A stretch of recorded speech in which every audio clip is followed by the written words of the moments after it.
Hello, everyone, and welcome to episode 72 of the Ask Historians podcast. Today we have a wonderful, sprawling, two-part epic covering the Kansas-Nebraska Act.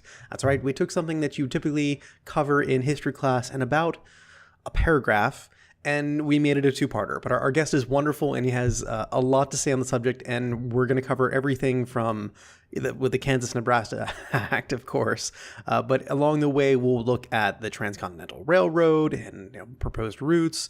We'll look at we'll look at a lot of the political machinations behind the scenes, which this episode is really going to be focusing on. I mean, if you thought modern day American politics were petty and venal, you have not visited the 1850s yet. So we'll be covering a lot of the politics. We'll also be covering kind of the way the territorial system worked. We'll be looking at things like the two-party system of the Whigs and the Democratic Party at this time. So we'll be hitting a lot of kind of topics along the way and just kind of driving home the fact that this was really just a lot of the backroom, underhanded dealings that went into the Kansas-Nebraska Act coming into existence, and then just kind of the ramifications that it had, which, of course, led us directly to the Civil War. We're not going to go all the way into the Civil War, but we're definitely going to go right up to the precipice of it. But in this episode, we're going to be covering kind of the pre-ground and the background and some of the early political wrangling right up until it gets up to the president to get him on board. And by the way, as I will point out at the end of this episode, the 1850s are remarkable for the terribleness of their presidents, but you'll have to wait for the second episode for us to discuss that. But now I know what you're actually all here for, though, because it is the first episode of the month, and so it is time for the Ask Historians book giveaway. As always, we have 4 books that are up for selection this month for our lucky winner, and those books are Learning to Eat Soup with a Knife, Counterinsurgency Lessons from Malaya and Vietnam by John Nagel, The Middle Ground, Indians, Empires, and Republics in the Great Lakes Region, 1650 to 1815 by Richard White, A History of the World in 12 Maps by Jeremy Broughton, and We People Here, Nahuatl Accounts of the Conquest of Mexico by James Lockhart. And so those are the 4 that we have available, and our lucky winner will get to pick one of those. And our lucky winner this month is Eric Raybold. So Eric, I'll be contacting you at the email that you have for the Patreon account that you are patronizing us with, and we'll set up a way to figure out which one of those books you like and how I can get it to your door. If anyone listening now would like to get in on this, you can go to patreon.com/AskHistorians. A $1 donation a month gets you 1 ticket in this book giveaway, $5 gets you 2 tickets, and $10 gets you 3 tickets. And for $15 a month, I will literally read your name out on the air, which I will do at the end of the episode for our lucky benefactors who are, big old money bags of charity and historical support. So in the meantime, though, I've rambled long enough. Let's go ahead and get into the episode.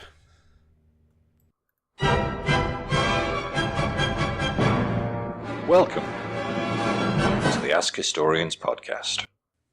Hello, and welcome to another episode of the Ask Historians podcast. Today, I am here with Freedmanspatrol, also known as Pat, and we're going to be talking about the Kansas-Nebraska Act. Now, Pat, before we get started on that, give us an idea about kind of your background on this and what interests you about the kind of period of history that we're talking about in the Kansas-Nebraska Act in particular. Well, I think you can blame a lot of it on my old man. He was really into the Ken Burns Civil War series, the documentaries back in the early 90s. And I remember coming out and he'd always be watching them because, it was on night by night by night. And I got a little bit curious then, and then I came back to it a few times over the course of high school and college, and I knew I was interested in history in general before that. But eventually, it was one of my friends pointed out to me, what you really seem to know the most about is the Civil War era. Well, okay, I'm not going to argue with him. And then a couple years back, I started up a blog, wordpress.freedmanspatrol.com, thank you, where I just started blogging about, I didn't have any plan, just write about Civil War, see what happens. And I realized I was getting more and more interested in the antebellum stuff, and I've kind of been working my way backwards since then. Yeah, so let's go ahead and just, in case people are not familiar with this particular little tidbit of American antebellum history, what is and just very quickly and briefly, because we're going to spend the entire time talking about what is the Kansas-Nebraska Act in capital is, but in lowercase is, what is the Kansas-Nebraska Act? At the simplest level, this is what was called an organic act or an enabling act. Both terms were used somewhat inconsistently.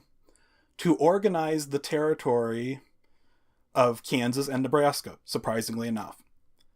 Now, the deal here is that back in the day, you had a lot of territories that were part of the United States that were within the boundaries. You would show on a map, this is the United States. But the Kansas-Nebraska Act covers a section of what was called the Indian country. Because we promised the Indians that if they moved there, we would leave them alone forever and just let them have the land. What happens is there's a constant push of white settlement coming across the West. And it's like, well, you can't go into the Indian country because it's governed by what's called the Non-Intercourse Act, which is probably about as fun as it sounds. It's a set of prohibitions of white people can't come in here to settle. They can't do any economic activity. They can't, farm there even if they live outside over the border or something. They can't graze their livestock there, etc., etc., etc. The idea being that it's best for both parties if white people and Indians have very little contact. And what contact does exist is conducted through federally appointed Indian agents. Now, in this territory out here, you said that this is an enabling act, right? Is this basically to enable white people? Is the act itself to enable white settlers to move into Indian territory? Is there a reorganization of these Indian territories? Yes, exactly. Technically, the Indian country is unorganized territory. There's no local government at all. The United States is represented there to the degree that it is at all by various military posts, which are usually oriented around the major emigration trails to the west. The Oregon Trail, the Santa Fe Trail, places like that. Yeah, and so otherwise, this is basically, it's of course adjudicated by the Native Americans, those groups with their own particular areas. But as far as the United States government is concerned, this is wild country. Yeah, this is, it's sort of I know this wasn't actually on medieval maps, forgive me medievalists, but Here There Be Dragons almost, they know it's there, and they know Indians live there, and that, the general landforms and things, the rivers and mountains. But it's sort of off the map from the perspective of white settlement. That's where the savages are. It's wild out there. It's a howling wilderness.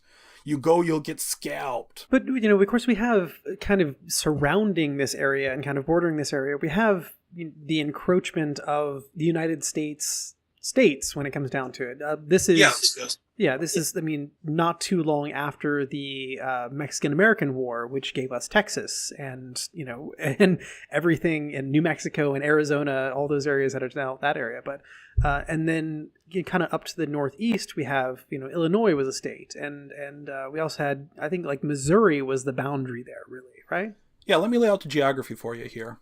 If you looked at a political map of the United States at the beginning of 1854, what you would see is organized territory that includes states and territories would go from all the way up to the Mississippi River, and then the row of states immediately to the west, so Louisiana, Arkansas, Missouri, Iowa, and then on top of Iowa you have Minnesota territory. And on the south end, next to Louisiana, you have Texas. And next to Texas is the Utah Territory and the Arizona Territory. Excuse me, not Arizona Territory, the New Mexico Territory. And then you have California, the Oregon Territory, and the Washington Territory. The Washington Territory at this time includes both modern-day Washington State and Idaho, and I think a section of western Montana. Yeah, so the United States is sea to shining sea at this point. But in the middle, between those states on the side of the Mississippi on the west, and all the way over the Pacific coast, there's a big strip of Indian country. So, I mean, is the intention here basically to move the Indians further west, or what was the push here to say, okay, let's open these lands up? Is this just more? Is this manifest destiny filling in the blanks? Well, it's a combination of things, and that is a big one of them. The main political figure we're going to be looking at here, Stephen Arnold Douglas of Illinois. He's a senator. He's the guy who debated Lincoln. He's the Douglas in the Lincoln-Douglas debates, and then lost to Lincoln in 1860. Douglas is very keen on the whole manifest destiny idea of we just have to spread across the country. It's it's what we're supposed to do. We're the superior race. We, the white Anglo-Saxon Protestant United States, with our superior free democratic institutions, are just going to spread all over the world. It's gonna be great! Notwithstanding the fact that they had already, deported large amounts of Native Americans to those areas. Yes. Yeah, and guaranteed them those lands. Yeah, forever, or until we change our minds. But there's also on here, the fact is, as you mentioned, we have the Mexican War had just finished up. And that left us with, in very short order, California as a state, because California had the gold rush. And 19th century Americans are really interested in places where they can get really easy gold, because that's money. It's a huge opportunity, but it's way on the other end of the continent. And there's no railroad or anything at the time, not going all the way out there, although we'll come back to the railroad. What you would have to do to get there is you had to either take the trails across the west, like covered wagon style, like you see in all the old westerns. But that's the slow and risky path, because there's all those hostile Indians out there. They might just scalp you. You don't know what they're going to do. They're crazy. You can't reason with them, because you're a racist 19th century white person, But the easier paths, and this will take us down to your area a little bit, the easier paths are to take a ship from somewhere on the eastern seaboard or Gulf of Mexico, New Orleans was popular, and go sail down to the Isthmus of Tehuantepec was the closest one. And then you would land there, go across the isthmus, pick up another ship, and go to California. And just for those people who are not familiar with the geography of Mexico, the Isthmus of Tehuantepec is kind of that, if you look at where the Yucatan sticks out like a thumb, it's right at the base of that thumb.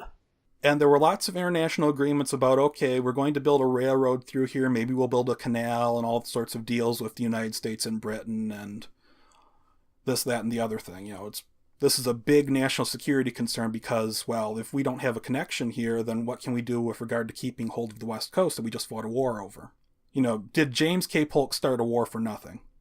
And the other routes are, you could go down through Nicaragua. Nicaragua was probably the best route logistically, because you could sail up the San Juan River at the very southern boundary of modern Nicaragua, go into Lake Nicaragua, and then you have all of 12 miles to take a little stagecoach to get to the Pacific coast.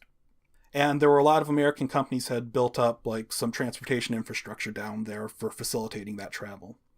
Yeah, and not to get too far afield here, but yeah, that kind of route right there, from the Gulf Coast through the lake over to the Pacific coast was, and I think still is, considered a prime target for another canal. Oh, yes. And they were talking about canals back then, too. And the route number 3 is the one that's most familiar with us. The Panama Canal did not exist yet, of course, but the Isthmus was still there, and you could do the same thing down there. Only it was a little bit more mountainous, and you had to go on land a little bit longer. Now, you would also mention that, these are all excessively roundabout routes, it seems like, to get to California. They look good compared to Cape Horn, but other than that... Yeah, you're not going all the way down to Patagonia. Yeah. You had mentioned that California had recently become a state as well. And of course, if anyone knows their history of this time period, there's this balance between, or this attempt to balance, free states and slave states.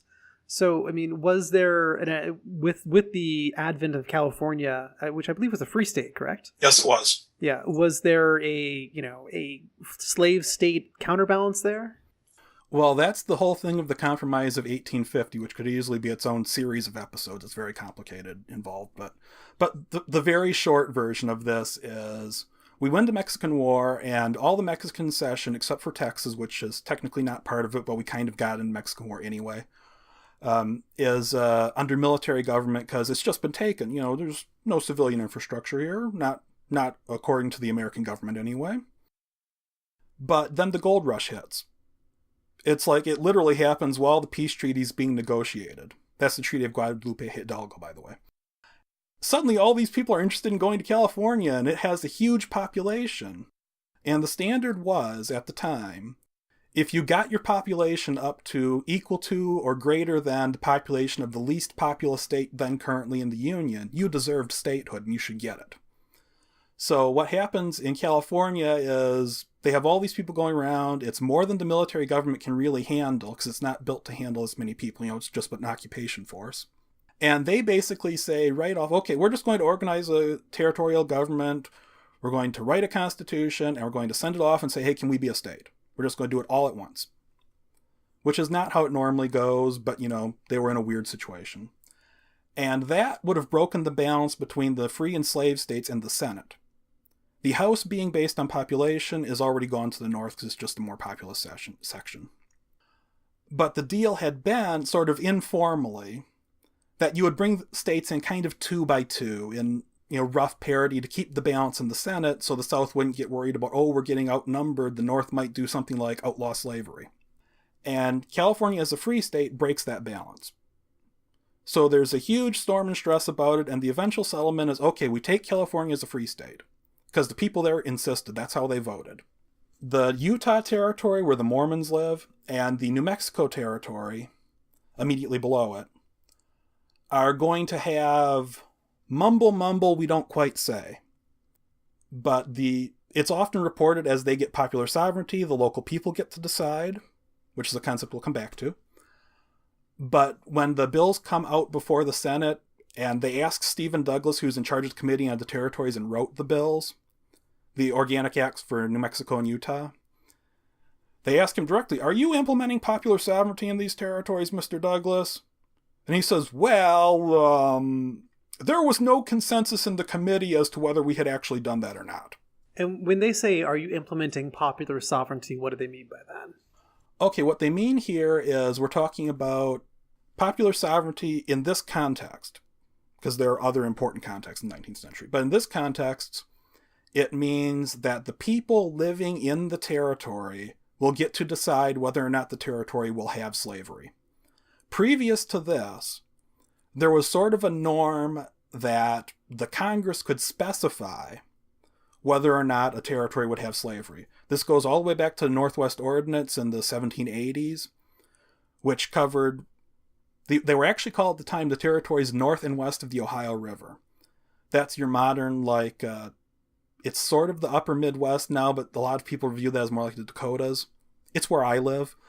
But it's the modern states of Ohio, Indiana, Illinois, Michigan, Wisconsin, and a little corner of Minnesota in order of their admission to the Union. Yeah, if anyone's ever wondered why Northwestern University is in Illinois, this is why. Yes, precisely. And what happens here is the Congress just put a ban on it. You cannot have slavery in these territories, period. It didn't actually work out till slavery was abolished there. It's complicated. But as a practical matter, it meant they can't come in as slave states. When they write their constitutions, Congress puts a condition on them. If we're admitting you to the Union, which we can do whatever we want as far as admitting states to the Union, it's purely on Congress's discretion. They put a rider on it, you cannot establish slavery here, period. And they tried to do the same thing in Missouri, only a little bit more. See, there was some slavery in the Northwest Territories, particularly in Illinois, but Missouri, when it came in 1820, had 10,000 or so slaves, and it looked like it was going to develop into a full-blown slave state. So some guys in Congress, James Talmadge Jr. of New York, who was involved in New York's abolition of slavery, puts a rider on the bill here that what we're going to do for Missouri to help us out here, to help Missouri out, is we're going to establish a system of gradual emancipation where, first off, no new slaves coming into Missouri. Number two, all the slaves that are there are going to become free, or born hereafter there, are going to become free on their, I think it's their 21st birthday. Until then, their owners still own them as slaves but cannot sell them. This is the general frame of how gradual emancipation worked in the North, for example, too. And this is okay, this is completely in keeping. It's a little bit more than the Northwest Ordinance, but not a whole lot more. It's kind of, you can go either way on that. But the Missourians, of course, take this as an outrage. We are white Americans. We can govern ourselves. Thank you very much, Congress. We don't need your help. We don't need your orders. Why are you dictating to us? And this becomes the source of a great big sectional conflict because the slave states sort of line up behind us this is Congress abolishing slavery, and this is what we were afraid of all the way from the beginning. Congress should never abolish slavery, because then what happens to us? The slaves will revolt, they might kill us all, or they might initiate some kind of race war where we end up killing all of them. Either way, we're financially ruined, it'll be a disaster for everybody. And besides, the slaves kind of like it. Or so they said. But what comes out of that is a compromise, which is a little bit complicated to describe, but actually makes a lot of its sense if you look a little bit at a map. So the United States back in 1820 is everything east of the Mississippi. West of the Mississippi, the Louisiana Purchase. So it basically ends at the Rocky Mountains in Texas. And the deal in the Missouri Compromise is going to be, okay, Missouri, you can have slavery. We're not going to put any conditions on you for that. You can keep it forever. However, the rest of the Louisiana Purchase, the Great Plains basically, that is north of the southern boundary of Missouri, so draw a line across your map, right there. In that territory, the remainder of the Louisiana Purchase, the lion's share of the actual territory, no slavery, period. Not going to happen. Any territories there, they got to be free. Any states coming out of there, we're putting that rider on them like we did for the Northwest Territories. They're going to be free too. Period. No slavery, nada. So this is our this is the Missouri Compromise, which basically just drew the line from kind of Tennessee all the way across the country and said, below this, slaves, above this, no slaves. Yeah, technically they didn't say below this slaves, but it was understood it was going to be slaves. So, where do Kansas and Nebraska together straddle that line? Kansas below it, Nebraska above it, if I'm getting my geography correct here, right? Unfortunately, you are not. Okay. The deal here is Kansas is directly beside Missouri. So it's all north of the line. And Nebraska is immediately on top of Kansas. There we go. I dropped Kansas down a little bit. My apologies to the great state of Kansas. Yeah, so we have this Missouri Compromise that says, we've set this line in place. And so it sounds like when it comes to popular sovereignty in these states, that's overturning this mutual parity between slave states and free states, where there's kind of a rough geographic boundary there. And instead saying, look, if you want to vote in slavery, you can. If you don't want to vote in slavery, you don't have to. Yeah, and the question here coming into 1854 is, have we actually overturned the Missouri Compromise yet or not? What most people appear to have believed, including the senators and representatives who voted on it, back in 1850, was we let California in. Most of California, or at least half of it, is below the Missouri Compromise line. We let that all in free. We didn't split it. It's just a free state, period. For New Mexico and Utah, it's ambiguous. And I believe the line runs through what was then the Utah Territory. So it's kind of, they could go either way there. But in the Louisiana Purchase territories, the Indian country that we started off talking about, nothing was said about the status quo here. So presumably, it would be like, okay, the old rules still apply. And that appears to be how most people understood it when they voted through the Compromise of 1850. That is not how it got understood a little bit later, though.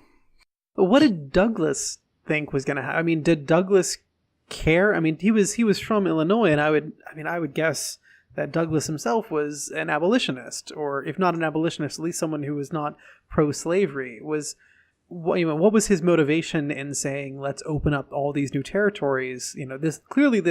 This compromise line is in the sand, is not working. let's open these territories to popular sovereignty. Was he intending to create more slave states, or what was his goal here? Well, there's a lot of moving parts to that. But first off, Douglas was not an abolitionist of any sort. I know it's like, he's from Illinois, Lincoln's from Illinois, it's in the North. Obviously, they're going to be an abolitionist, but at the time, it's not like that.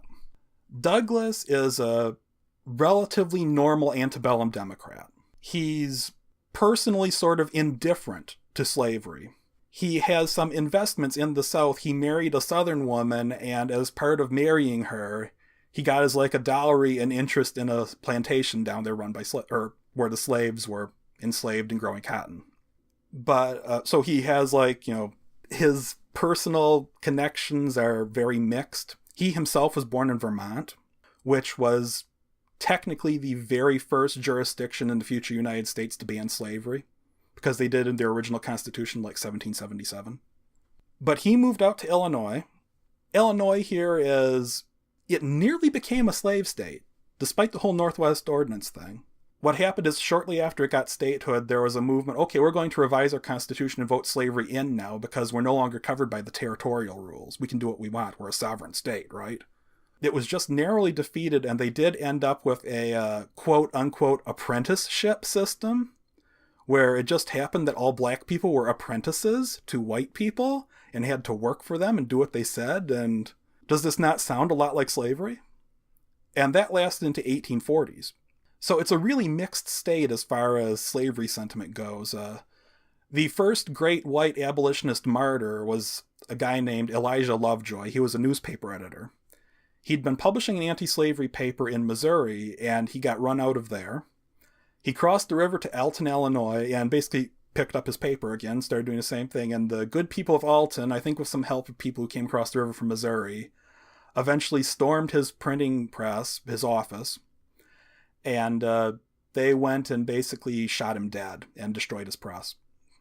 He was fighting back at the time, but, they killed him. This is the 1830s this happened in. So, it's not a sterling state as far as being anti-slavery. Yeah, and it sounds like this area of the country this time is a bit of a fracture zone. Yeah, and one of the complications of dealing with this is that for a lot of white Americans, being anti-slavery means mostly that you don't want black people around, period. Whereas being pro-slavery would mean, okay, you're going to have black people around, and this is how we govern black people, because black people are terrible and they need special rules because we're racist white Americans. But as far as that goes, Douglas is he's in that muddle area.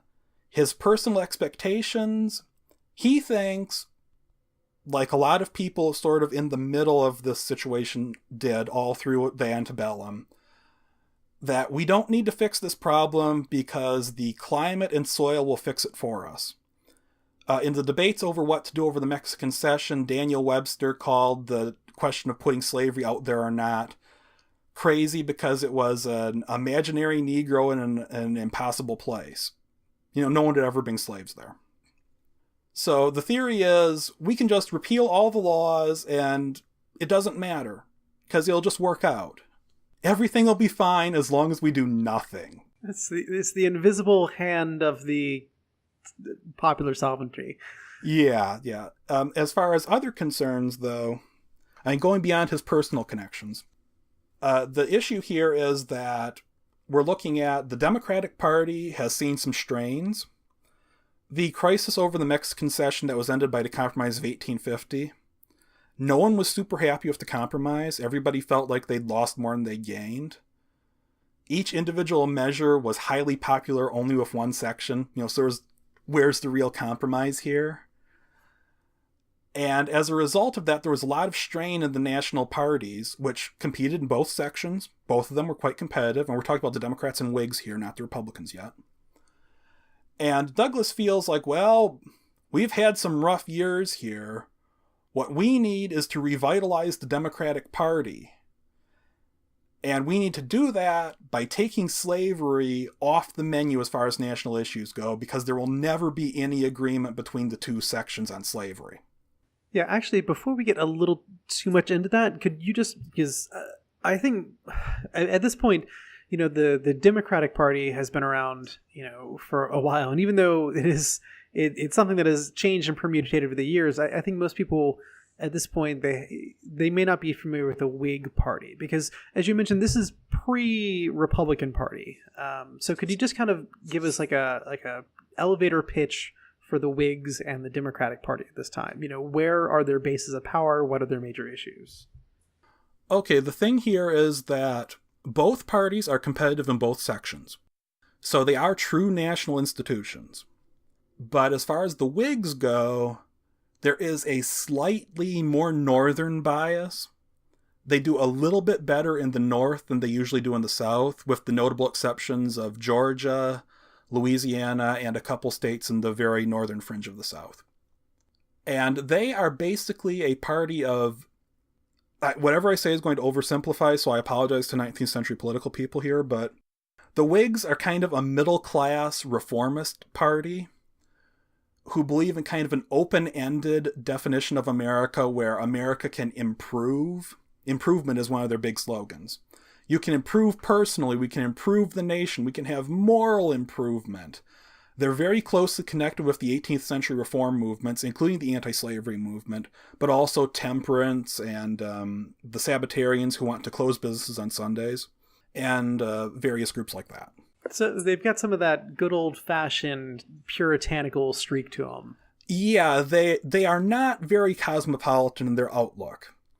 The super simplification you hear sometimes is that the Whigs were in favor of economic diversity because they were very in favor of economic development, and I don't know if you want to call it industrialization yet, because you don't really have big business going on like you would later in the century, but they're talking about factories and infrastructure, and they want to build canals and railroads, and they want the federal government involved in doing it.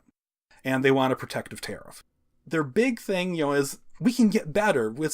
America has an open-ended promise. We could just rise and rise and rise, and it'll be better and better.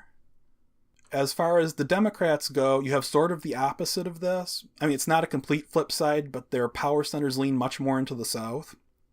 They feel, for the most part, that the United States is, we're good as we are. We already have perfected institutions, or as close to them as we're likely to get. So what we want to do is we just want to expand. That's both like internally, like we're going to be talking about mostly here, and also externally with things like, well, gosh, we just took a bite of Mexico. Why don't we take another one? Man, that Cuba sure is looking fine. We could have some of that. What about Nicaragua, maybe? But they're a little less, I would take it, into canals and factories. Yeah. The signature issues are more things like we are concerned about great combinations of wealth and centralization of power. But these all come with kind of from their origin, the Democrats they're not a purely Southern party, but they have a very strong Southern lean to them. They were founded by James Madison and Thomas Jefferson. And their big banner guy was Andrew Jackson. And they're opposed to the central bank. One of those 19th century issues that barely anyone talks about anymore. Yeah, that never came up again. So we have Northern Democrats and Southern Democrats and Northern Whigs and Southern Whigs. Yes, and that is a cleavage that's meaningful in both parties. And generally the kind of cleavage there is an approach towards the peculiar institution of America, which is what to do with the fact that we are a slave country. And the issue here is that in the North, this is not necessarily a super divisive issue between Northern politicians. Because, there's sort of a general agreement that this either doesn't matter or that we're kind of opposed, but we're not going to do a lot.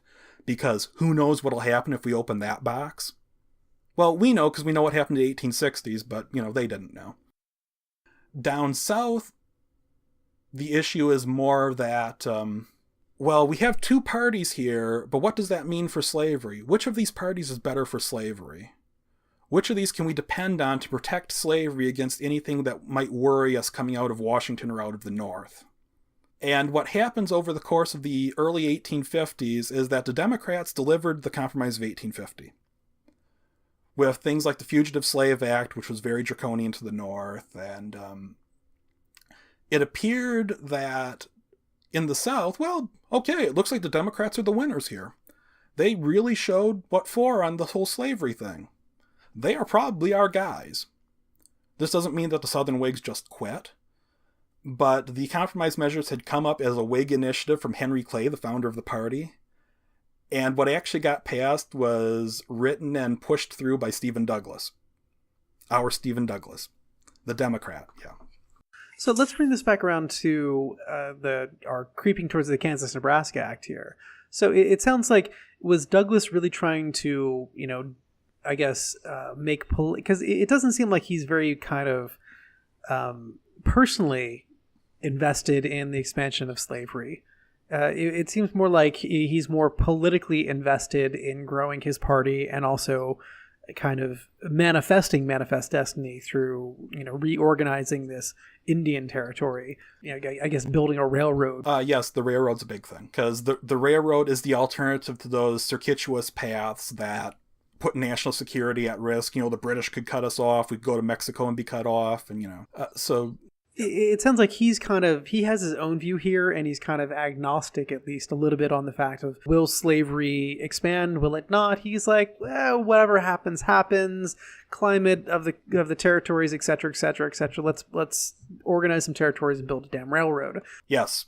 Are there people on kind of the more classical either side of people saying, no, we cannot even allow the chance of expanding slavery? And are there people on the flip side of that saying, yes, let's expand slavery? Who are they? So are there people we can like or hate a little bit more? Yes. What you have here for the Transcontinental Railroad was called the Pacific Railroad at the time. We're going to take it from somewhere in the Old West of the Americas, which is, Trans-Appalachian. It's the Midwest and Tennessee and places like that. We're going to shoot a railroad all the way across to the Pacific coast. And that's going to do all sorts of crazy great things for us. It's going to connect the country together. It's going to help us do what John C. Calhoun, the Southern radical who's been dead for about 4 years at this point, says is conquer space. In his early years, before Calhoun was against everything the federal government did, he was a super big fan of infrastructure projects. But what we're looking at here is, okay, if we want to build this railroad, and there's a very strong consensus that we should build some kind of Pacific Railroad, going back like 10 years prior to this even, where's it going to go? Because we know we all want it. I mean, it's going to redirect trade. It's going to connect the nation. We're going to have all the China trade. It's going to come through us. It's going to be great for everybody. We're all going to get rich, including anybody who might end up on this railroad or near enough to it to link easily. That's like winning the lottery for your community. Or if you've invested a lot in real estate, like, say, Stephen Douglas, that's great news for you personally. You're going to be filthy rich. And if you're the guy who can deliver that, then you're telling the nation, I'm the man who can get stuff done. Vote me for president. So the thing here is, where does it go? Where does the railroad go? We know from knowing what happened later that it kind of goes through the middle of the country. It famously is completed in Utah. But at the time, the original Transcontinental Railroad proposal by a guy named Asa Whitney back in the early 1840s was going to be from the Milwaukee or Chicago area out to Puget Sound or maybe San Francisco. It depended when you asked him. But that means, it goes in the north. And if it goes in the north, then that means that settlement is going to go in the north too, which means that settlement is going to tend more strongly to be free states, because 19th century migration usually goes along lines of latitude. You move from east to west rather than north to south or vice versa. Yeah, and it's also above that, that compromise line. Yeah, and it is legally above the compromise line. The alternative to this is the southern route, which is going to go from Louisiana or East Texas, and the southern route would go out to, say, San Diego ways. And that, conversely, is all territory that is at least ambiguously open to slavery. And on the California end, because there's a strong tension between Northern California, which is by this point mostly white, people from the gold rush, and Southern California, which is mostly not, there's a thought that, well, maybe that'll divide California after all, and we'll have a slave state out there. In addition to, us getting rich, and it delivers for us, so our political careers are improved. What we're looking at here is, these are both situations where someone's going to win and someone's going to lose. how about if we could split it in the middle, where it eventually ends up? If we could do a central route, that's kind of ambiguous. Because a central route it's bad news for, say, New Orleans or Wisconsin, but for, like, Illinois, Missouri, Tennessee, Kentucky, Ohio, this could work out. That's kind of where their people are going anyway. That's where the trade would be flowing through them. So it doesn't appear to be as sectional. It could be a compromise thing. This is famously promoted by Thomas Hart Benton, the Democratic senator from Missouri. Benton, by the way, just because people tend to like facts about Andrew Jackson, Benton shot Andrew Jackson. They got in a little duel, he shot him, and then he left Tennessee in a hurry. He went to Missouri, where he became one of Missouri's first senators, and he was still there through 1850. And, because, hey, it's Andrew Jackson, it's like, well, he's a Democrat, he gets to Washington, suddenly Benton and Jackson are buddies again. Isn't life funny? Yeah. I know you bled through a couple mattresses, but, we're cool, right? So, what we're looking at in the middle here is the central route has kind of it's the middle strip of states are more open to that. There's still no super consensus, though, as to what's going to go on. And there's a proposal, I think one of the Californian senators votes is, why don't we just build them all? And everybody's like, hey, where are you going to get the money for that, buddy? Because this will be a massive project. The one we're going to build's probably going to stretch it a little bit. Yeah, so this is our backdrop here, but come on, give me my heroes and my villains here. Who's itching to expand slavery along this railroad here? Okay, so what we're looking at here is you have the other senator from Missouri is a guy named David Rice Atchison. Atchison and Benton used to get along really well. They're both Democrats, both from Missouri. Atchison is a little bit younger. They had different personal styles. Benton tried to be a little bit more of a gentleman, but had a rough side. Atchison was more of a sort of rough-hewn frontiersman type. Benton hailed from and sort of represented St. Louis, which is a part of Missouri that's becoming increasingly immigrant populated and less enslaved. Atchison lives in the slave country. He is himself a slaveholder. He's up at the end of the... Well, not the end of the Missouri River, but the end of the Missouri River in Missouri, right up against the border, which is where most of Missouri's slave counties are. They're growing hemp there.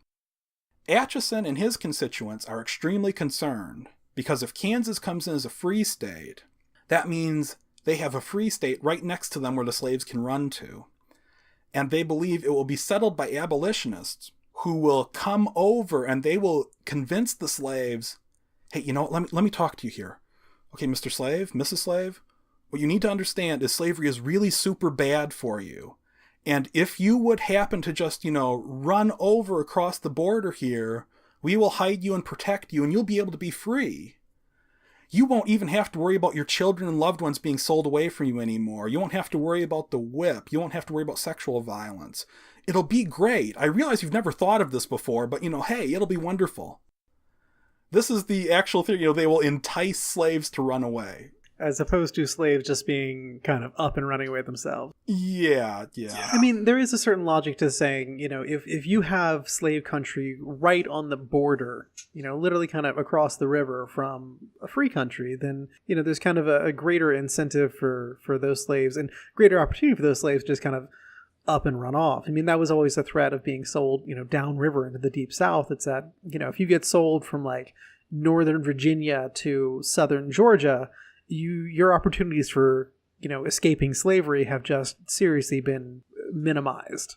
Yeah, exactly. That's the fundamental issue of slavery that informs all of pro-slavery politics, probably, is whatever they might say in public or tell themselves in private to kind of psych themselves out a little bit. The slaves do not want to be slaves. They are not actually happy. This is not a party for them. And they prove it by doing things like not just running away, which stealing their bodies, basically, from their legal owners. Frederick Douglass used to say, I am a thief. I come before you now. I have stolen this body from its owner. But also through things like deliberately misunderstanding instructions, breaking tools, working really slow. All sorts of forms of resistance, which are a constant factor in the minds of slaveholders, because, this is their problem. We want to have these people keep working for nothing and exploiting them like crazy, but they don't like that, and they're going to fight against it if they think they can. Yeah, and it's hard to continue that exploitation if they can, within less than a day's journey, up and run off. So we have our villain here. We have Atchison, who is kind of pressing this forward. So I mean, what sort of bill actually? Because I think we kind of started off a little bit with talking about Douglas introducing this bill to the Senate, and then and the Senate questioning him, saying, "Are you trying to kind of backdoor in?" Okay, we were talking about 1850 back then, but in 1854 it becomes a much more explicit process. So let's move away from the frontier land of Missouri and into the cosmopolitan city of Washington, D.C. Yeah, a dirty hovel full of houses of nocturnal enjoyments. Yes, and it really was dirty at the time. But anyway, Atchison is a powerful man in Washington.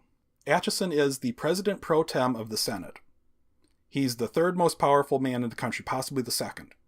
He has powerful friends who actually live with him in Washington. At this time, you can't just fly back and forth. So when you go to Congress, you actually live in Washington and sleep there consistently, for months on end.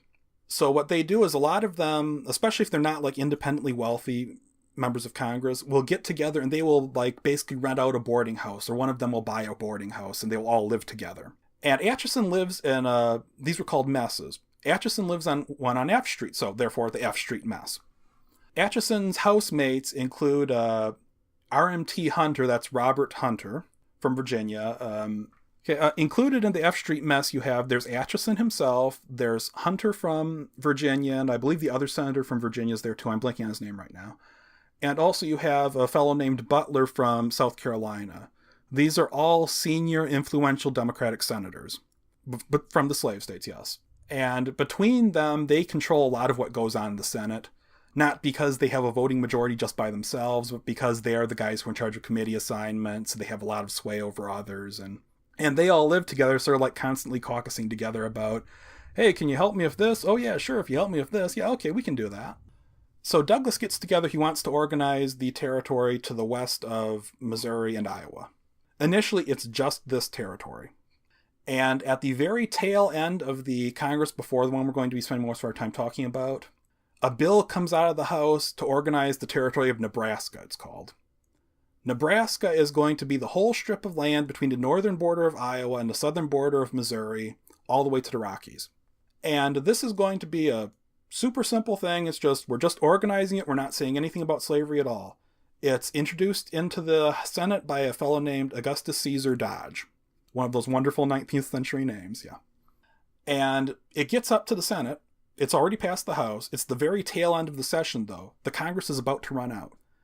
It gets up there like 2 days before the end of the session, and Douglas puts it forward and he says, I want to waive all debate.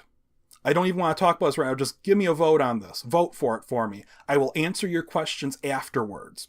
Trust me. This is like the third time Douglas has tried to do this, by the way. He'd previously tried in the 1840s, and he tried again in 1852 to organize this territory for a railroad, basically.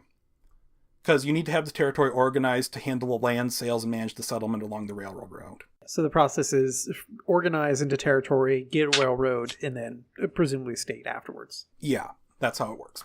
The statehood can come wherever, but, it's organized and railroad is the big part. What happens here is he gets up, he makes this plea. It's kind of a wild thing, asking 19th century senators not to debate something. If you've ever read the Congressional Globe, the record of their debates, that's not going to happen. They love the sound of their own voices more than I do, and that's quite a lot. So what happens is, it gets up there, and then, big surprise, Atchison says, yeah, okay, I'll do it. It's fine. I know, I've been against it before. I've said stuff like I would rather see this territory sink in hell than see it abolitionized, but, it's going to happen anyway, and...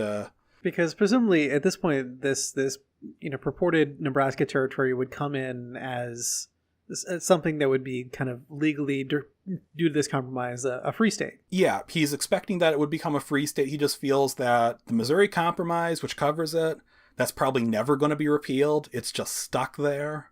I hate it, but I can't help it. And also, he may have been thinking ahead to, well, me and my buddies live right there on the border. We can probably go over there and make sure things will work out for us anyway. And the third factor is he may have been really drunk. He makes an oblique suggestion of this at the time, and the Senate laughs, because his actual nickname is Bourbon Dave. He's known for liking his alcohol. And towards the end of a session, especially in the Senate, there's a lot more drinking going on.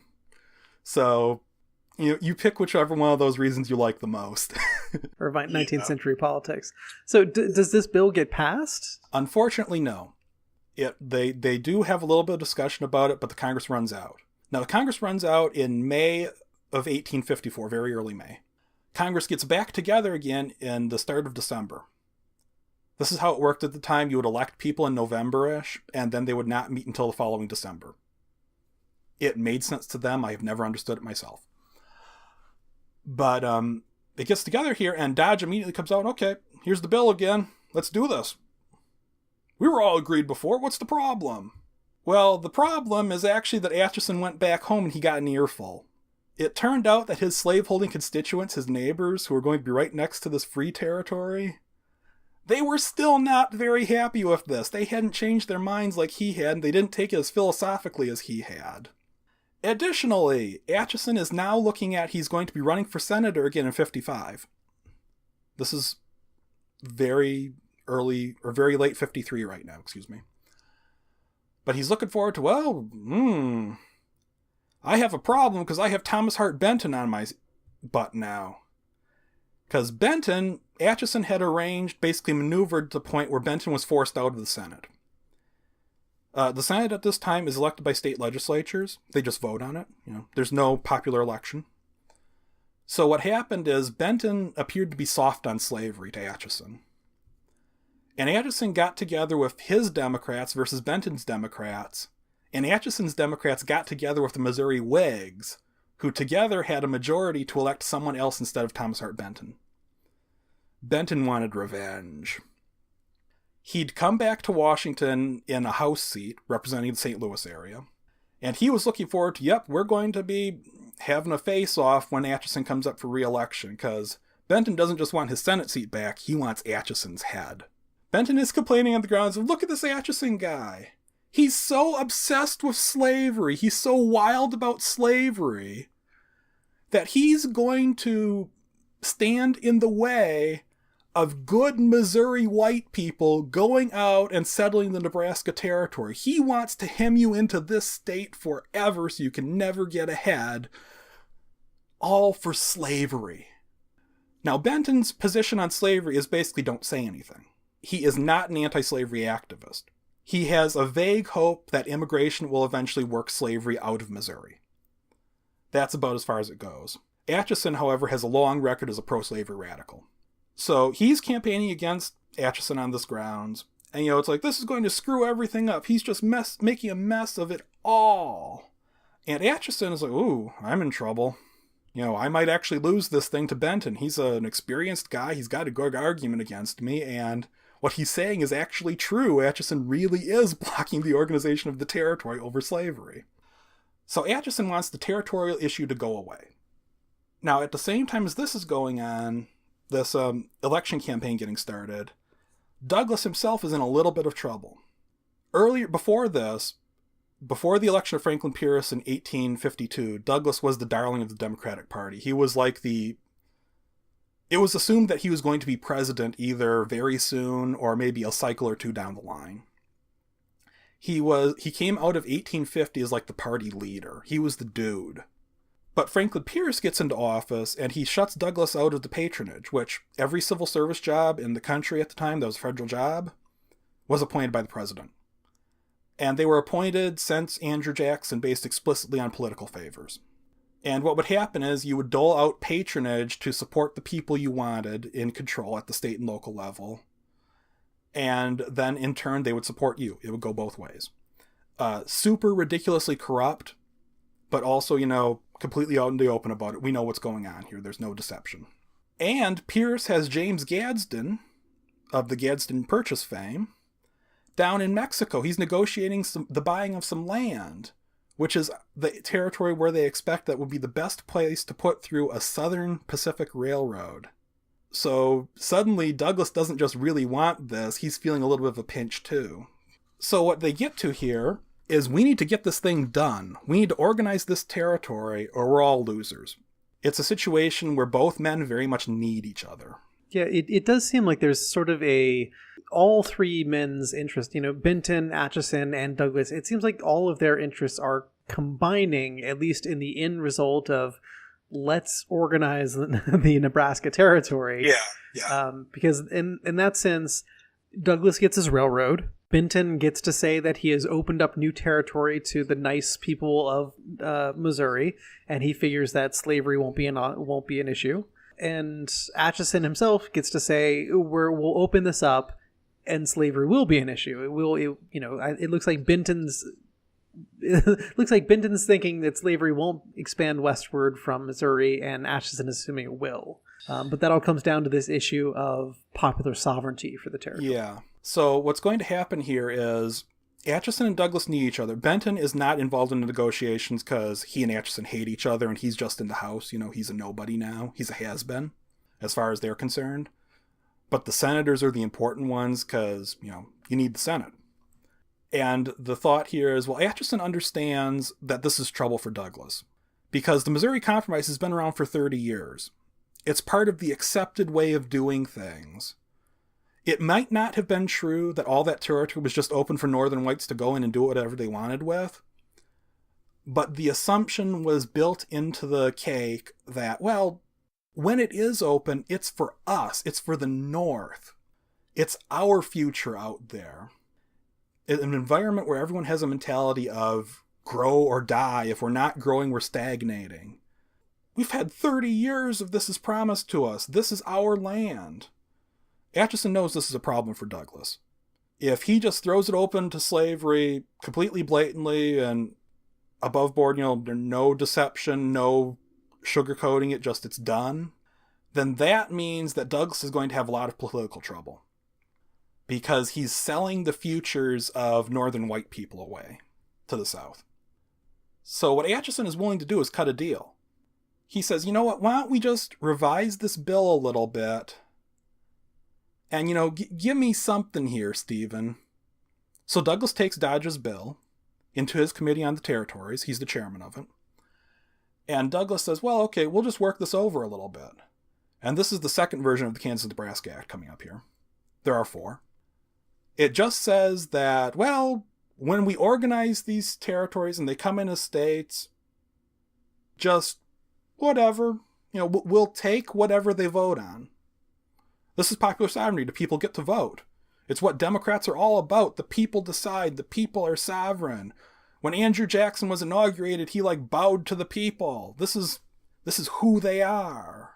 But it seems like it's not really kind of explicitly... Yeah, it's not an explicit thing. He sort of sells it as a virtual repeal. But, it's what happens in the interim here before the people vote for or against slavery. What's the status of slavery in the territory? This is a question that does not go away. And when Atchison sees the version Douglas had, he's not happy. Douglas promised him something, and he got something that's such a virtual repeal that it's virtually no repeal. You gotta give more, Stephen. You have to make it more explicit. Yeah, and if you don't give more, what Bourbon Dave is going to do is Bourbon Dave is going to knock you off your committee, take it over, and write the bill himself. This is a serious threat to Douglas because he's Mr. Territories. He's been on his committee forever. It's a keystone of his career. So what Douglas says is, well, okay, I'll go back to the drawing board. And what happens is the papers have this weird story a few days later. The bill hit the papers on January 7th of 1854. On the 10th, 3 days later, the papers report, well, we have a correction. It seems there was a clerical error. Those clerks of the Senate, they left out an entire section of the bill. The very last section, it was very sloppy of them. Even though, it went through the first and second readings, we don't know what is wrong with these people. My goodness, they are terrible. And it says, well, okay, what we're going to do here is Douglas explicitly says all slavery questions are transferred from the Congress's authority to the authority of the local people in the territory. So this is really the explicit throwing out of the Missouri. Yeah. We're at number 3 now on versions of the bill. Nobody believes it's really a clerical error, okay? It's just silly. Obviously, it was changed. And Atchison and F Street can live with this. They're good. It's basically what they want. They don't need the rest. At this point, we have another outside problem.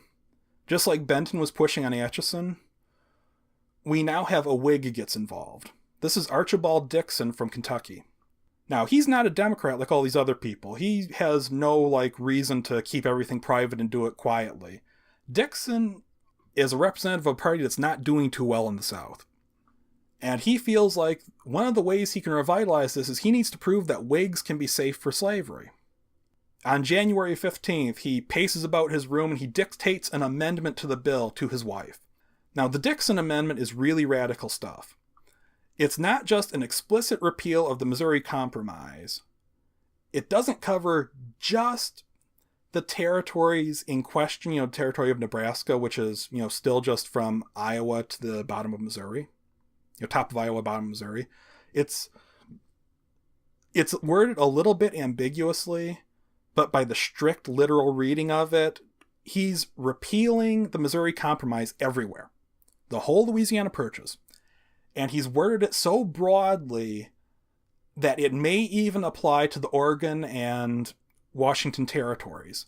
Literally every territory in the country would now be explicitly open to slavery, and Congress could no longer ban it. Just territories, though. Just territories, yes, that is important. Yeah, New Hampshire could vote in slavery. Yeah, New Hampshire could vote in whatever it wanted. The accepted wisdom at the time was once you became a state, you could do whatever you wanted with slavery. This is how the northern states were able to abolish it to some degree, although a lot of them were doing this before we actually had the Constitution on. Yeah, so this question is really about what can these newly organized territories start out as doing. Yeah, this is about the status of new polities, not the old ones. So was Dixon's idea to really just kind of, what was his end game here? Well, Dixon wants to revitalize his party. Like Douglas, he is very worried about these sectional clashes that keep going on. The Missouri Compromise back 30 years ago, before most of these guys were in politics, was really scary. The debates over the Mexican War and the Mexican Cession were terrifying. It really looked like there might be a civil war for a few moments there. And if not, it looked like a few states might actually secede, and just be let go or something. There were active plans in the works quietly behind the scenes in a couple of southern states. Well, it's about time for us to go out, isn't it? They were literally in private saying in explicit terms, this is our time to secede. And they just barely got out of that thing, and everyone promised that's the end of it. We're never talking about slavery again. The Compromise of 1850 is final. We're done. Because every time we talk about it, we have a disaster on our hands. So Dixon feels like Douglas does, that we can just push it all aside, pass it off to someone else, it'll no longer be a national issue. Which is kind of how the second party system had worked from the beginning.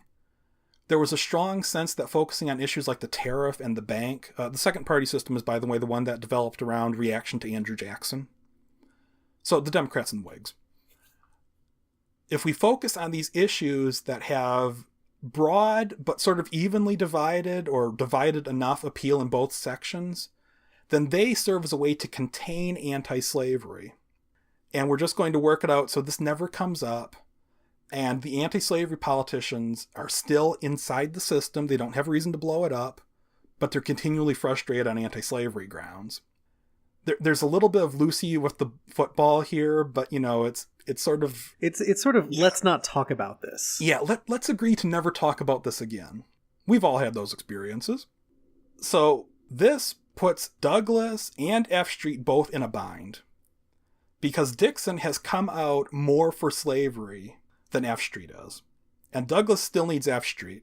He's trying to kind of out slavery the... Yeah, exactly. So what happens here is they realize this very quickly. F Street can't get out and say we're against this because it's literally everything they're about. It's their political careers here. And Douglas needs F Street and F Street needs Douglas, so we're all stuck together. Yeah, it sounds like possibly part of the monkey wrench that Dixon threw in there was that Dixon said explicitly what F Street was already thinking. Yeah, and he promised them more than Douglas had. So this is just how we're going to do things, So he dictates the amendment to his wife. She writes it down. He presents it the next day, January 16th. This has all happened over less than a week so far, by the way. So Douglas can't hide behind ambiguity anymore. F Street can't settle for what Douglas offered them because Dixon's out there as an alternative. The bill goes back into Douglas's committee.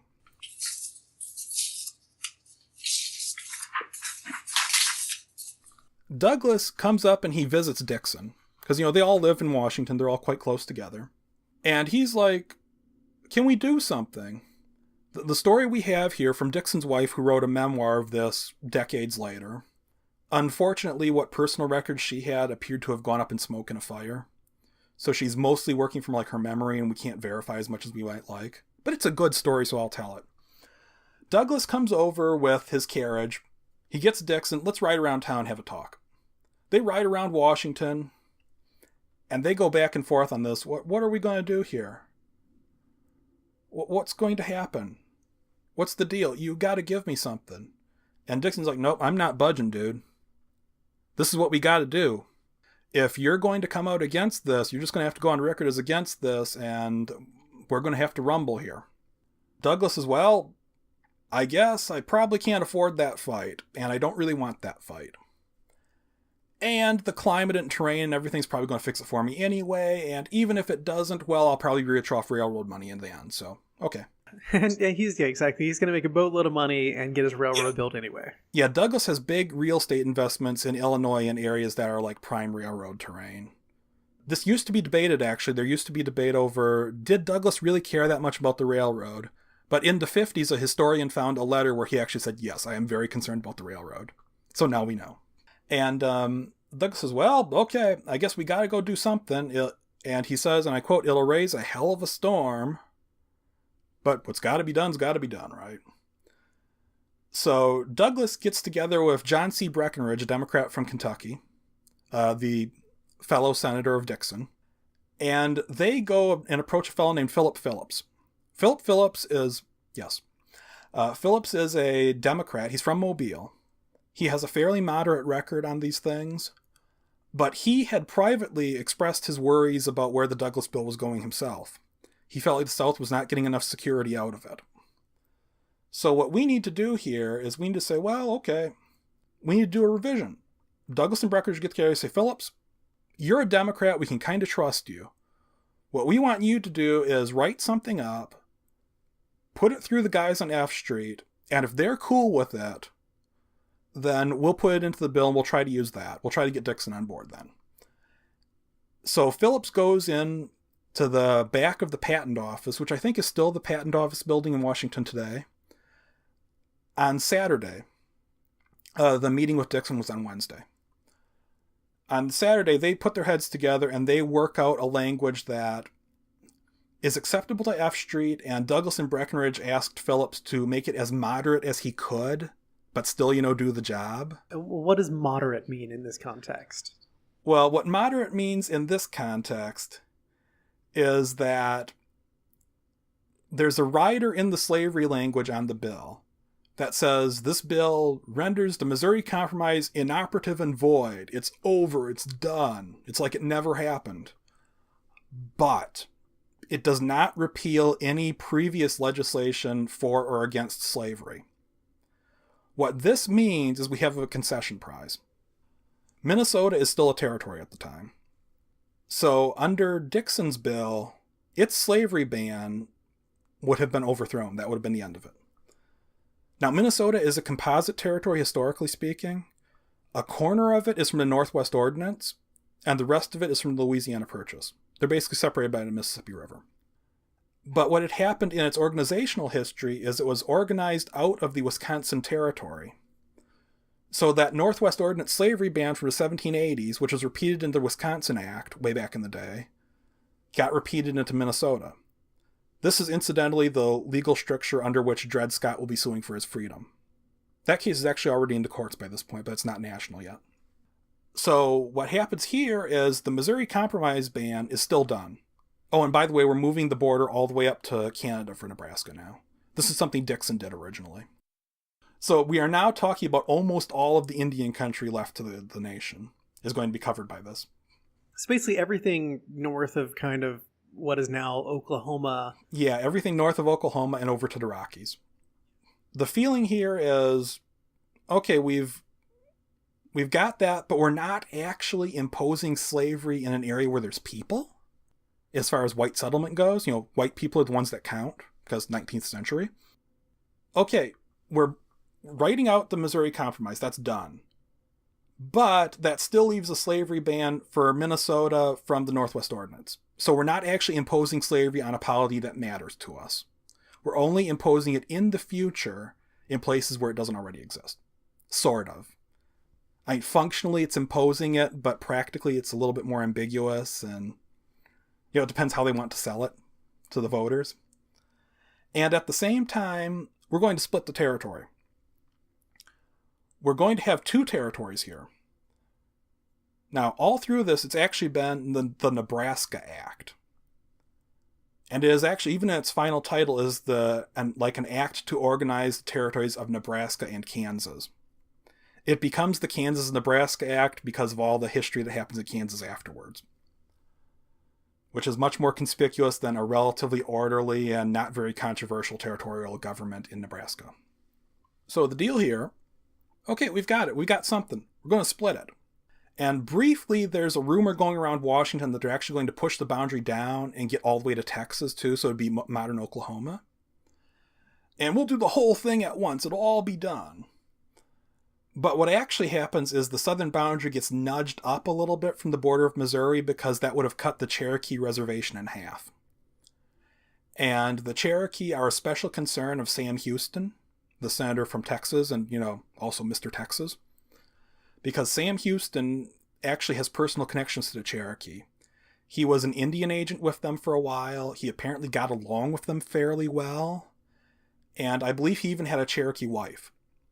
And Houston had previously been opposed to the bill. And this was figured, well, maybe we'll get him on board for this. It didn't work, but, they tried.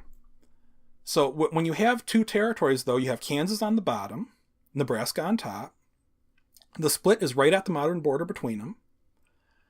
And it never says this in the bill, and no one goes on the record for us, but it's sort of understood that what's going to happen here is Kansas will come in with slavery, almost certainly. But Nebraska will be free, and we'll be back to 2 by 2 like we used to do. Yeah, and then presumably we can say, well, and then all these other, the rest of this territory will have some form, this invalidates the Missouri Compromise, and the rest of these territories will have popular sovereignty, only, practically it doesn't really matter. And besides, we can always argue about that later. Let's just get this done kind of thing. Yeah, let's get it done is the attitude. So it's it's gone from these kind of wide sweeping idea of repeal the Missouri Compromise everywhere. Everybody gets to vote on slavery, whether or not they want to or not, to, okay, now we have 2 territories. They're going to become states. Let's just look at it's narrowed down its focus, it seems like a little bit. Yeah, and presumably the territory north of Nebraska, because the way this worked when they organized territories was they would do a huge swath of territory, and then when the statehood phase came, they would cut it down a little bit. So, Nebraska used to go all the way to the Rockies, and now it has a nice square end on it. Yeah, but I mean, that was kind of the thing of okay, we've got this to a more manageable size. We can always cut and trim later. Exactly. This bill passed. So, I mean, what are we now in the 3rd or 4th version? We are on version number 4. This is the final version. And by the way, if you ever read it, you only need to read half the bill. Because the language for the Nebraska territory and the Kansas territory, Nebraska comes first still, is identical except for the names of the places and the borders described. Yeah. Well, I mean, it's some efficient lawmaking right there. Yeah. They actually asked him in the Senate, are you going to report 2 bills to do this? And Douglas was like, yeah, no, we'll do it in 1. It's cool. So, I mean, this goes to the Senate, and does this appease Dixon? Does this actually get the Democrats on board and, the Southern Whigs? And well, you see, there's another player here, isn't there? Because even if they can get the House and the Senate together, and the House is iffy, but, they still have the president who has to sign it. The president is Franklin Pierce, who is, by the way, terrible. And unfortunately, that's where we're going to leave off this episode. We're going to come back in 2 weeks to talk about bringing the bill to Franklin Pierce, who again is one of our worst presidents, because the 1850s are terrible times for American presidents. It's just a whole roster of mediocre nonsense people. So I just want to thank you all for listening, and thank you all to our Patreon supporters for their generous support every month. In particular, one of our supporters, 40K Freak, as he or she is known. Thank you. So we're going to come back in 2 weeks and pick up the thread on this. And I hope you can just see that, the background political wrangling and machinations that are going into this. Really, we're talking about something that we know in hindsight is going to lead to probably the most calamitous and bloodiest conflict in American history. And it's something that literally has echoes down to the our very core of our democracy today. It kind of cemented that fundamental split between North and South that persists even now. But at the time, you can see it's just a bunch of, politicians trying to increase their party power and their own political standing, and their wealth. They're doing it for wealth, and they're doing it for ego, and they're doing it for power. And you can see how sometimes such short-sighted approaches can lead to absolute disaster, which is what we're going to talk about in 2 weeks. So until then, I hope you enjoyed the episode. If you want to get on the book giveaway that we did at the beginning of this episode, again, you can go to patreon.com/AskHistorians. We do put up a discussion post for each one of these episodes on the Ask Historians subreddit, so you can go to that at reddit.com/r/AskHistorians. It's stickied at the top there, and will be for another day or so. If you're listening to this episode later and you have a question later, feel free to just go ahead and go into the discussion post. You can search for it. We have a sidebar thing where we list all the discussion posts and episodes and such, and just go ahead and ask the question, because those do stay open for about 6 months, and even if you're coming by a few months later, I'll make sure the question gets forwarded over to our guest here. So anyway, thank you all for listening. Hope you enjoyed it. We'll see you in 2 weeks. You've been listening to the Ask Historians podcast. For more history like this, visit us at reddit.com/r/AskHistorians and ask over 100 historians and enthusiasts anything you want to know in history. Find us on Twitter as @AskHistorians and subscribe to the show on iTunes. Or visit askhistorians.libsyn.com. Thank you very much for listening, and join us next time on the Ask Historians podcast.